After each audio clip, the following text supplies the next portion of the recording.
Good morning to all. நான் Chitra, teacher. Teacher சொல்லும்போது உங்கள் எல்லாருக்கும் உங்களுடைய டீச்சர் ஞாபகத்துக்கு வருவாங்க இல்லையா? Yes, teacher is a most important person in everyone's life. Teacher is a second parent. Parents கூட எல்லா விஷயத்தையும் குழந்தைங்களுக்கு சொல்லிக் கொடுக்க முடியாது. பட் டீச்சர் எல்லா விஷயத்தையும் குழந்தைங்களுக்கு சொல்லிக் கொடுப்பாங்க. ஒரு பெஸ்ட் டீச்சருக்கு தெரியும் குழந்தையோட ப்ளஸ் எது மைனஸ் எது அப்படி. ஒரு நல்ல டீச்சர் நமக்கு கிடச்சிட்டாங்கன்னா கண்டிப்பாக நம்மளோட லைஃப் ரொம்ப நல்லா இருக்கும். எனக்கும் டீச்சர் ஆகணும் அப்படின்ற ஆசை இருந்துச்சு. ஆனால் நான் 10th தான் படிச்சிருக்கேன்.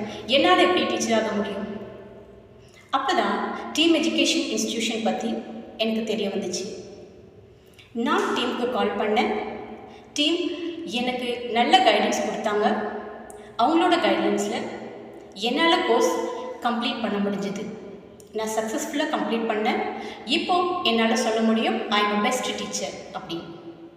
இந்த வாய்ப்பை பயன்படுத்தி நான் என்னோட academic ma'am, principal ma'am, sir எல்லாருக்கும் நன்றி தெரிவிச்சுக்கிறேன். நீங்களும் டீச்சர் ஆகணும் அப்படின்னு நினைக்கிறீங்களா? டீமுக்கு கால் பண்ணுங்கள். என்னால் நான் 10th தான் படிச்சிருக்கேன், என்னால் முடியுமா? 12th தான் முடிச்சிருக்கேன், என்னால் முடியுமா? நான் டிகிரி டிஸ்கண்டினியூ பண்ணிட்டேன். No problem. டீமுக்கு கால் பண்ணுங்கள். கண்டிப்பாக டீம் உங்களுக்கு ஹெல்ப் பண்ணுவாங்க. நான் இன்றைக்கி ப்ரௌடாக சொல்லுவேன், I am a team education student. Thank you.